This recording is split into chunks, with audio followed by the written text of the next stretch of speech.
तुम्हारी माइक से जा पड़ा मोती ली समोरी तो ठीक और जति ने जाने बुझी करो ना तो बात मुड़ी दे बोली जति ने जाने बुझी करो बीच में एला तेरे बेटे के साथ है सो तो क्या ओके मां और लेती हूं कि बेटे है तो बस तो शायद है मैं तो साथ बोलता कि दोबारा जैसो आग्रह से कोई रख लेता कि इसने काम को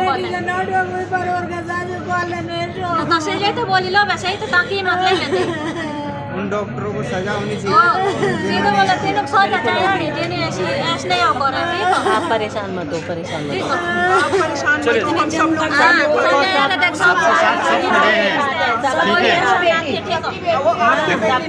जो हुआ है नुकसान उसका तो कोई वो नहीं कर भरपाई कर सकता, और आपके साथ खड़े हैं उसे न्याय मिलेगा, उसे इंसाफ। फिर जोर से चिल्लाई हो, फिर लड़की का एकदम रंग बदल गया सर। जो उसके पैर के तलवे हैं वो पीले पड़ गए। सर डॉक्टर के पास क्यों आते हैं लोग कि जान बचा दे हमारी, भगवान मानते हम डॉक्टर को, यहाँ तो ये जानवर बने हुए हैं। भूख प्यास सब खत्म है, जब तक न्याय नहीं मिलेगा मैं भूख हड़ताल पे बैठ जाऊंगी। और धरना प्रदर्शन करने के लिए हम जौनसार, बावर, गढ़वाल, रवाई सब मजबूर हो जाएंगे। हम पीछे नहीं हटेंगे। अंकिता केस, अंकिता हत्याकांड था, वो भी ऐसे ही दबाया गया। पुलिस वाले फिर भी हमें गुमराह कर रहे हैं। जब से पुलिस वाले आए हॉस्पिटल वालों ने पता नहीं क्या साठ गांठ करके बॉडी को वहाँ से चोरी कर दिया। चोरी किया है, किसी ने लिखा नहीं, माँ के साइन नहीं है, हमारा साइन नहीं है, किसी के साइन नहीं है, पता नहीं कहाँ चोरी करके ले गए बॉडी को। जी मैं उसको लेके गया भर्ती कराने के लिए सर। तब मैं भर्ती कराने के लिए गया तो उन्होंने बोला कि वहाँ से पर्ची ले आओ बना के। मैं पर्ची बनाने गया, तब तक मैंने उसको बेड पे बैठा दिया। मैंने कहा उसको बैठा देता हूँ, बेड नहीं मिलेगा तब यहाँ पे बिठा देता हूँ। मैं बेड पे बिठा के आया हूँ, तब तक मैं पर्चा बनाया तो जो मेडिसिन दूसरे को लगानी थी वो मेरी सिस्टर को लगा दी उन्होंने। पर्चा बना नहीं था तब? पर्चा बना नहीं था तब तक। मैं पर्चा लेके पहुँचने वाला था, तब तक उन्होंने उसको लगा दिया। और वो लगाया तो उसको पेन होने लगा। पेन हुआ तो खून निकला और झाग भी निकला सर मुँह से। वो जो बोतलें होती हैं ना वो 2 भर गई उधर, और 2 बोतलें भरने के बाद उन्होंने दम तोड़ दिया 3 मिनट में मात्र, तुरंत डेड। डॉक्टरों ने क्या बताया उसको? डॉक्टरों ने कुछ नहीं बोला। डॉक्टरों ने ये बोला कब अब कुछ नहीं कर सकते, डेड है जी। उसके बाद कहाँ ले गए? उसके बाद वो वहीं पे रही बॉडी 10 बजे तक सुबह के। आज सुबह के 10 बजे के बाद उन्होंने वहाँ से डिस्चार्ज कर लिया, उसमें फ्रीजर में डाल दिया बॉडी को जी। तो क्या लगता है आपको यहाँ पर लापरवाही के चलते जान गई? जी लापरवाही के चलते ही गई सर। जब उनको यही नहीं मालूम है, जब हम मरीज को लाए तो ब्लड टेस्ट होना था, बुखार टेस्ट होना था, उन्होंने कोई जांच नहीं की। सिर्फ दवाई लगा, इंजेक्शन लगाया, वो भी दूसरे को लगाना था, वो मेरी सिस्टर को लगा दिया। मैं तब तक पर्चा बना कर ले जाता, तब तक उन्होंने इंजेक्शन लगा के उसको डेड कर दिया था। प्रकाश जी ने बोला कि भाई ये जौनसारी है। मैंने बोला आप जौनसार से हो?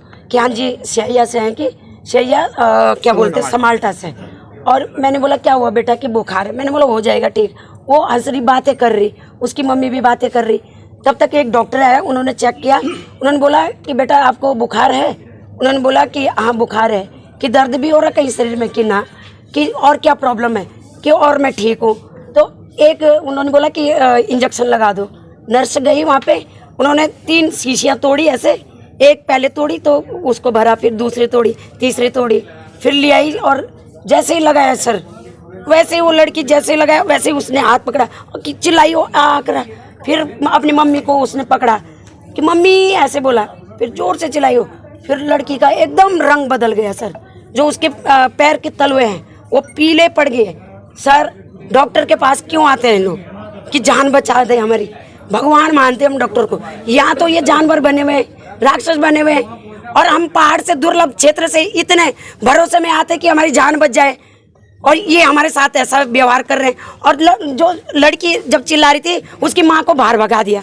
तो सर इसमें जो दोषी हैं उन पर कार्रवाई हो। सीएमएस बैठे हुए थे, उनसे जो हमारी बातचीत हुई है, सबसे पहले तो जब हम यहाँ आए घटना का पता लगा तो हमने पहले सीएमओ को कॉल किया। सीएमओ ने कोई कॉल नहीं उठाया। उसके बाद मैंने स्वास्थ्य सचिव आर राजेश जी को कॉल किया तो उन्होंने कॉल उठाया और उनको मैं उनके संज्ञान में ये मामला लाया। तो उन्होंने कहा कि हम कार्रवाई करते हैं। उसके बाद अंदर हम डेलीगेशन गया तो हम मिले। तो हमारी सीधी सी ये मांग है कि अगर इस प्रकार के आरोप लग रहे हैं, जो इंजेक्शन एक पॉइजन खाई हुई एक औरत को लगना था वो इस लड़की को लगा दिया, तो सीधा सा ये मतलब है कि उसकी हत्या की गई है। सीधी सी ये बात है कि जो भी दोषी हैं, जो इसमें दोषी है, 302 के तहत मुकदमा दर्ज हो। और सबसे पहले प्रथम हम स्टेप बाय स्टेप जाएंगे। इस फर्स्ट स्टेप ये है कि उनको पहले सस्पेंड किया जाए, सेकंड स्टेप उनका पंचनामा करके फिर पीएम रिपोर्ट, एक पूरी जो डेलीगेशन मतलब एक पैनल होगा डॉक्टर का, 2 या 3 डॉक्टर का पैनल हो और उसमें पूरे वीडियोग्राफी के साथ पूरी पीएम करवाई जाए। और उसके बाद जो अगर पोस्टमार्टम रिपोर्ट में वास्तव में आता है तो इनके खिलाफ सज़ा होनी चाहिए इनको, क्योंकि दून हॉस्पिटल में हम लोगों ने ही आना है, हमारे लोगों ने ही आना है। पूरे अगर आप देखें तो पूरा पहाड़ से कोई भी व्यक्ति अगर आता है तो यहीं आता है। और अगर यहाँ पर लापरवाही इस प्रकार की हर बार होती रही, ये कोई पहला केस नहीं है, तो ये लोग आगे भी ऐसा करते जाएंगे।